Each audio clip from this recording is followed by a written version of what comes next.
Hello and welcome to my channel. In this one I'm going to use mixed media. I'm going to draw this shark using a combination of pastel pencils and colored pencils. First I'm going to do the sketch with colored pencils because I want the lines to stick so that I can work over them. And then I'm going to work mostly with pastel. I'm going to be working on a UART 800 sanded paper, which is suitable for working with pastels, but it also works with colored pencils. It works better with pastels, I think, but I've done a number of drawings using only colored pencils, and I've done a number of drawings using pastels, and now I want to do a drawing where I will use both.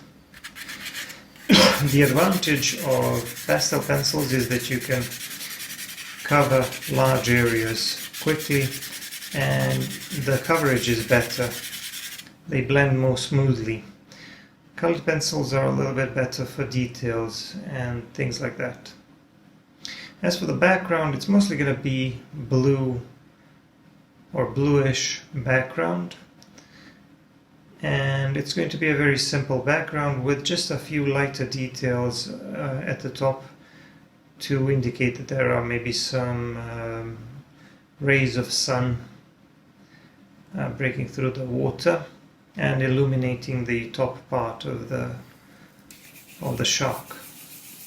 Once I put down a sufficient amount of material, I start blending. For these larger areas, I like to blend with my fingers whenever I can, because your fingers are great blending tools.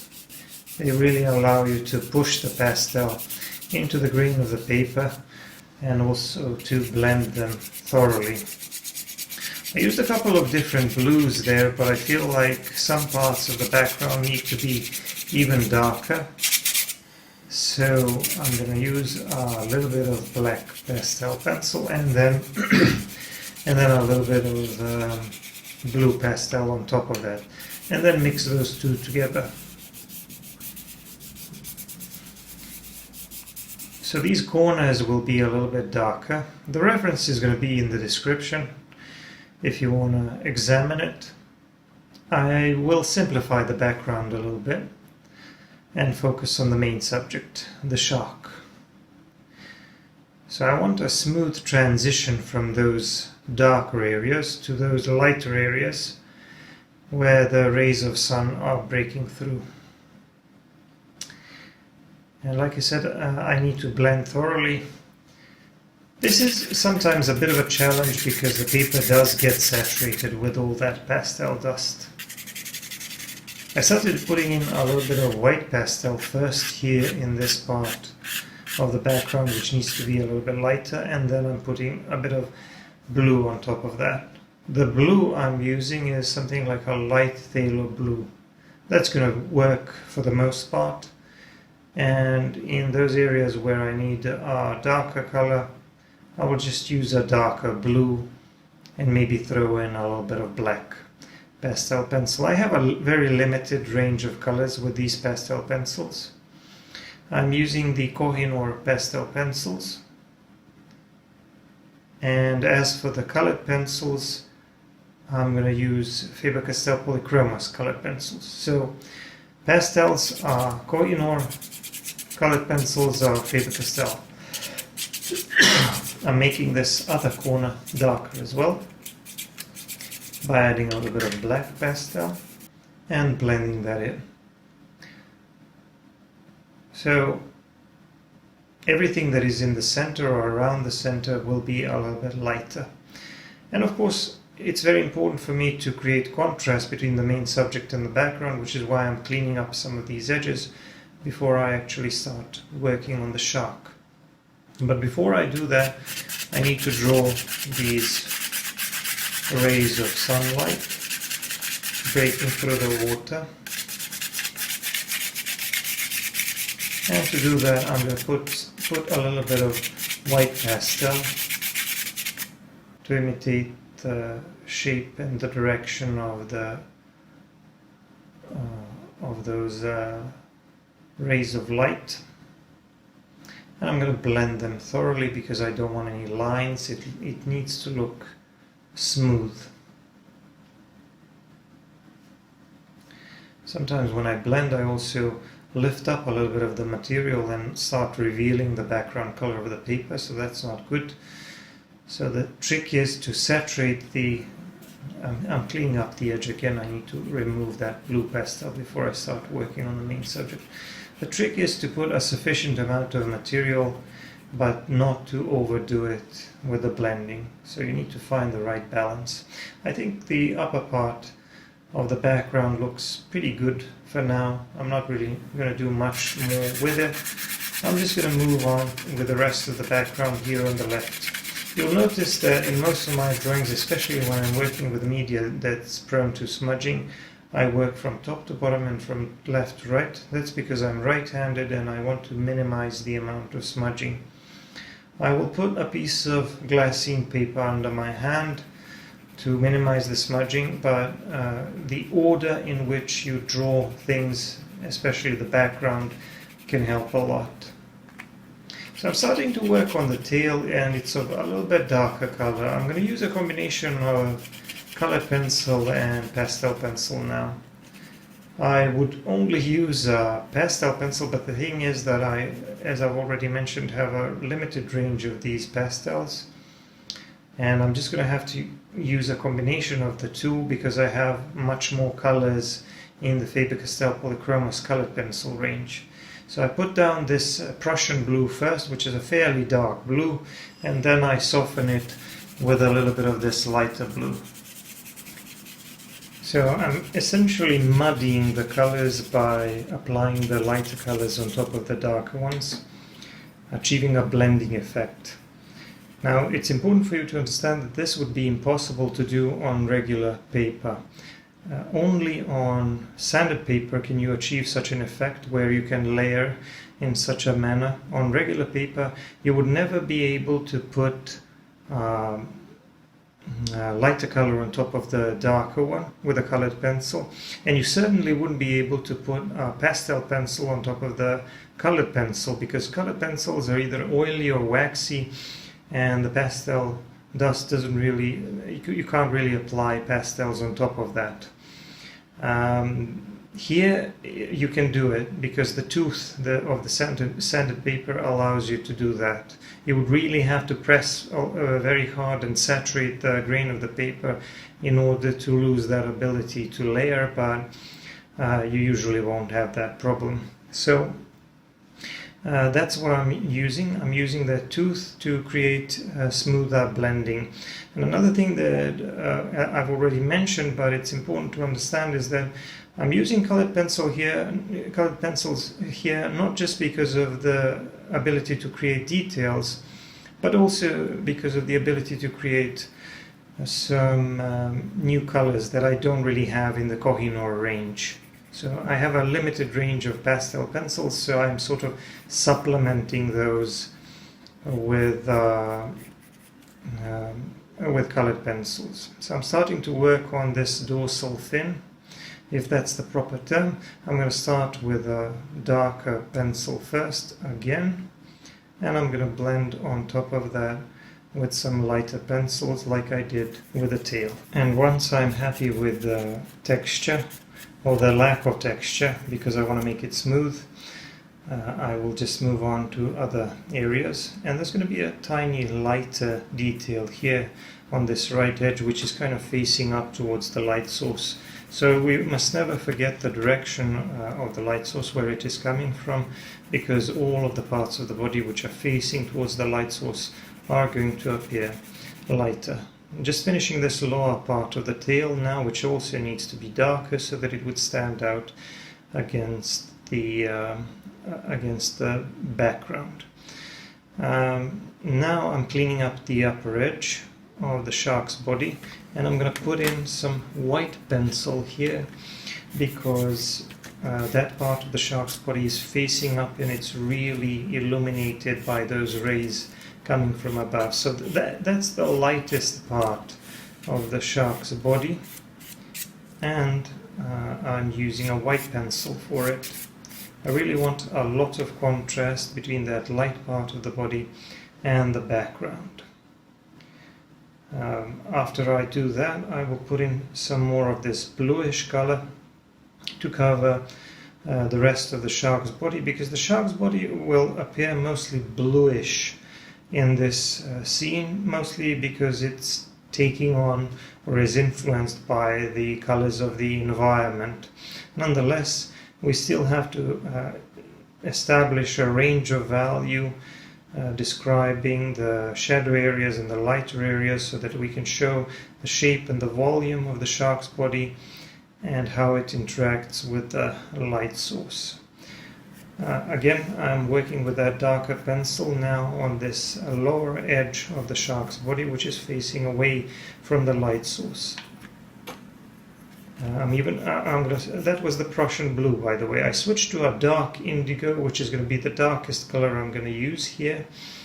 And I'm using it on some of the darker edges and on the tips of these pectoral fins, which are a little bit darker around the edge. I'm going to use it on some of the other darker details while I'm at it, like for example the eye, the nostril area, and the mouth.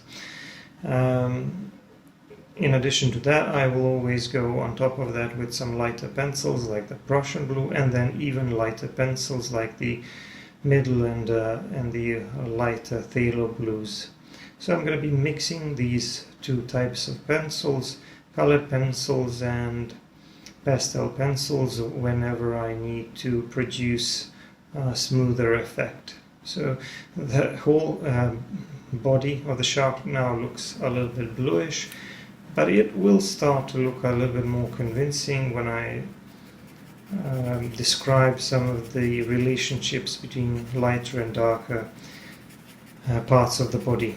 Now I'm establishing this irregular looking edge between the darker part of the shark's body, which is the upper part of the body, and the lower part of the shark's body, which is mostly white, from what I can tell from the reference photos, because it looks like on this shark, and this is a great white shark, the belly area and the lower jaw mouth area is mostly white or light gray, from what I can tell, and the upper part of the body is a little bit darker gray. And there are some of these irregular shapes along that edge, and I'm trying to establish that contrast by going along that edge with a darker pencil, in this case the dark indigo. The dark indigo is needed here because that belly area is already dark. It's already going to be dark because it's in the shadow. So I need to find some way to establish the contrast between an area which is already dark and an area which is supposed to be even darker. So that's the tricky thing about this, because even though something is of white or light gray color, when it's in the shadow, it needs to be darker. And if we want to explain to the viewer that something is even darker than that, we just have to use more value, and we have to establish a value contrast. I pulled some lighter lines on the top of the body there to show how that light is creating some effects on the top part of the body because of the way the light is breaking through that moving surface of the water, through the waves, creating those irregular lighter shapes on top of the body. And now I'm going to do the mouth area, and because there are some teeth there, I have to kind of work around them. I have to first show where their place will be, and then I'll draw the darker area and then add a little bit of lighter value on the teeth themselves.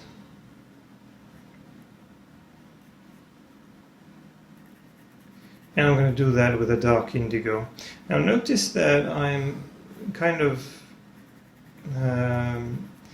using the darker colors very sparingly, and I'm not going too dark.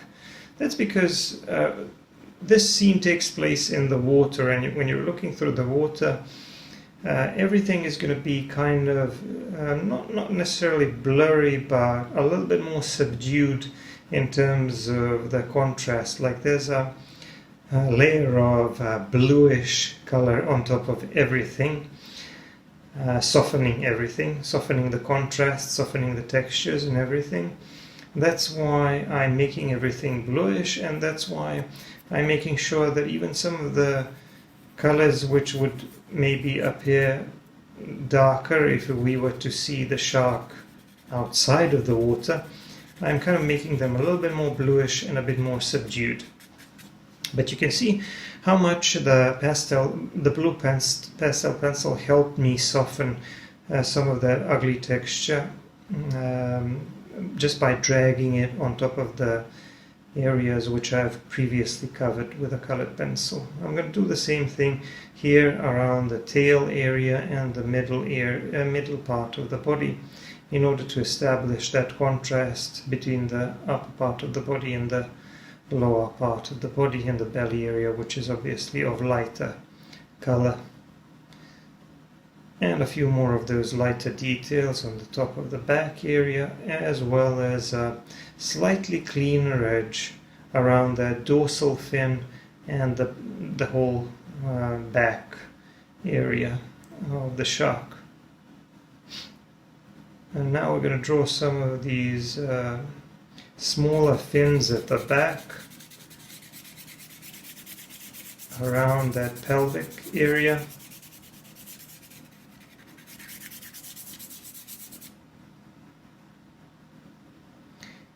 And then I'm going to work around those with a blue pastel pencil in order to draw a little bit more of the background. So I'm taking it easy with the background, just trying not to do too much all at once, because pastels are prone to smudging and it can be a little bit stressful when you have so much of that material lying around, which can be so easily moved and which can get into other parts of your drawing.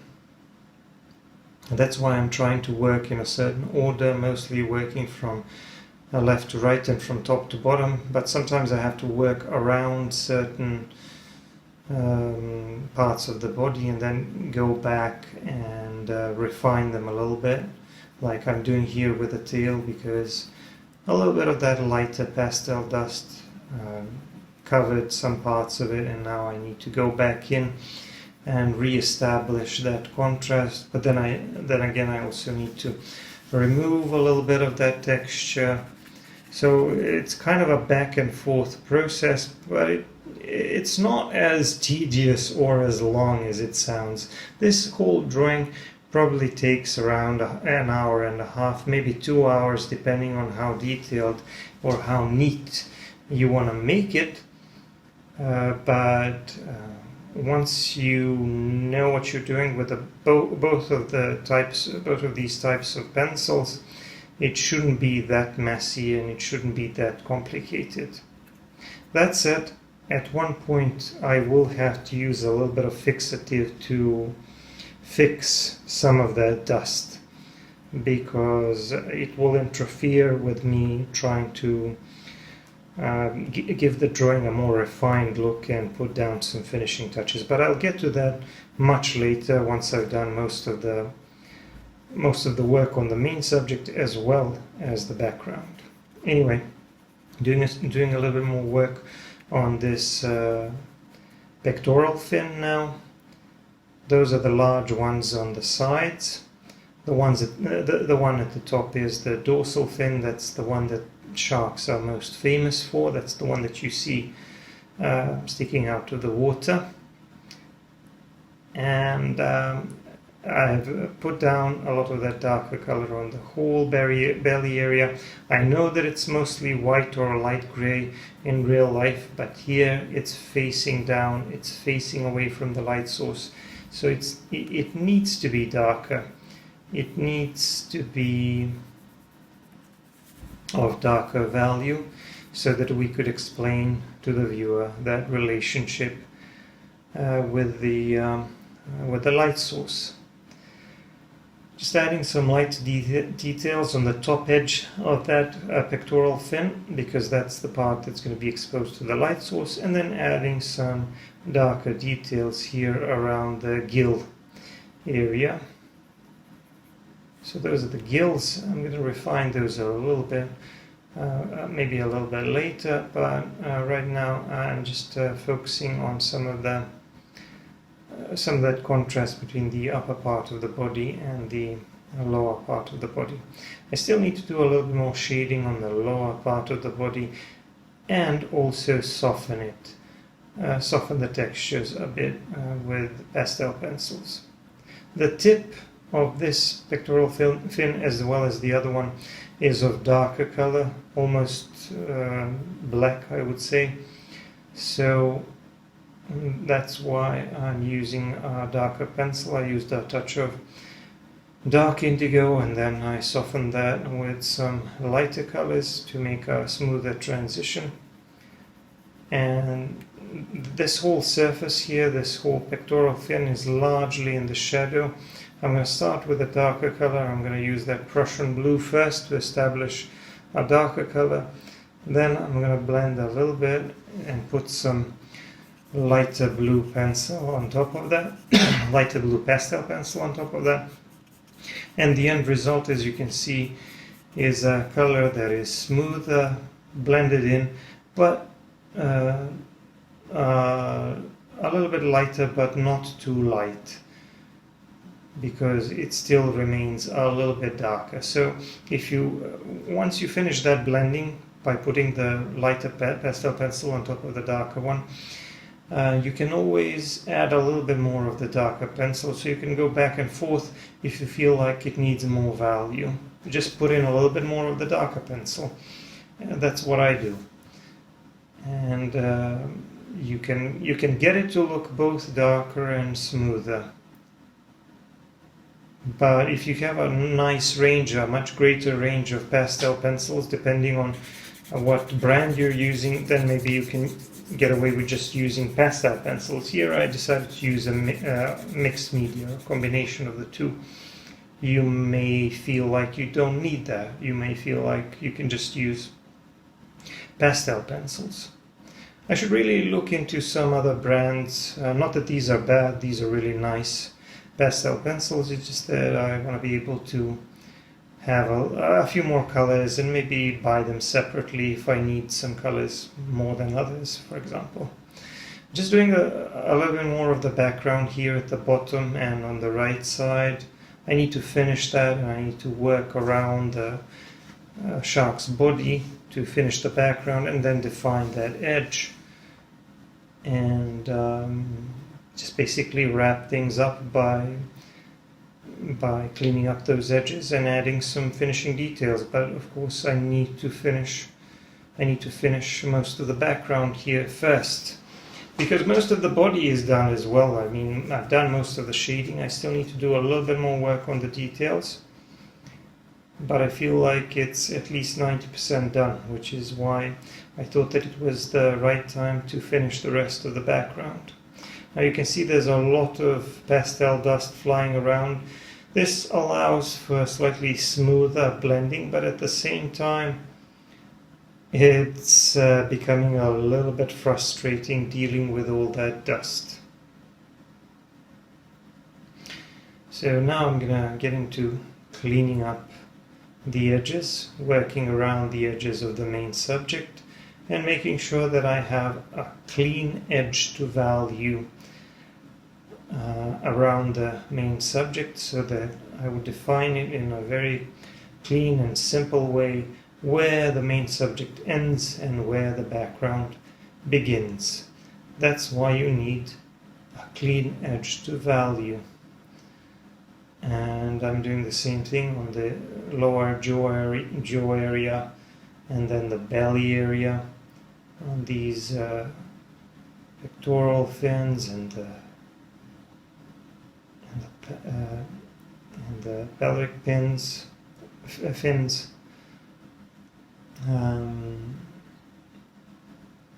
And now that I'm mostly done, I'm going to use a little bit of fixative to make this more manageable. I'm going to use this Kohinoor fixative with a fine spray nozzle.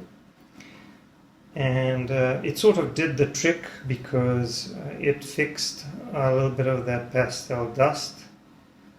I may do a review on that fixative spray because it's supposed to have a really fine nozzle and it's supposed to be made specifically for pastel. And it is really fine, except for the fact that it's so fine that you really need to go over the pastel drawing many times in order to be able to fix anything, you know. That's how fine it is. It's like a mist. But that's neither here nor there. I'm just putting down some finishing touches now that most of the background is kind of fixed, and now that I'm able to do that work without smudging too much. I'm just softening a little bit of texture here and there, refining some of the values, refining some of the edges, cleaning up those edges, and just giving the whole drawing a bit more of a polished look. If you want to see longer videos, you need to check out my Patreon, because there you will find a lot more content and also longer real-time and full-length narrated videos. Here on YouTube I post longer videos than most people, but they're still a somewhat shorter, more condensed version of my full videos. So if you want to see the full videos, you should check out my Patreon. Now here on YouTube I have lots of videos in colored pencil, pastel pencils. You might want to check those out. Anyway, as you can see, I'm just putting down those finishing touches, trying to refine both the background and the main subject. And I'm going to put my signature here in the lower right corner using a white pencil. And that's pretty much it. Let me know what you think in the comments. I hope you enjoyed the drawing process. Give me a like and subscribe. I'm going to see you in the next video. Thanks for watching. Bye bye.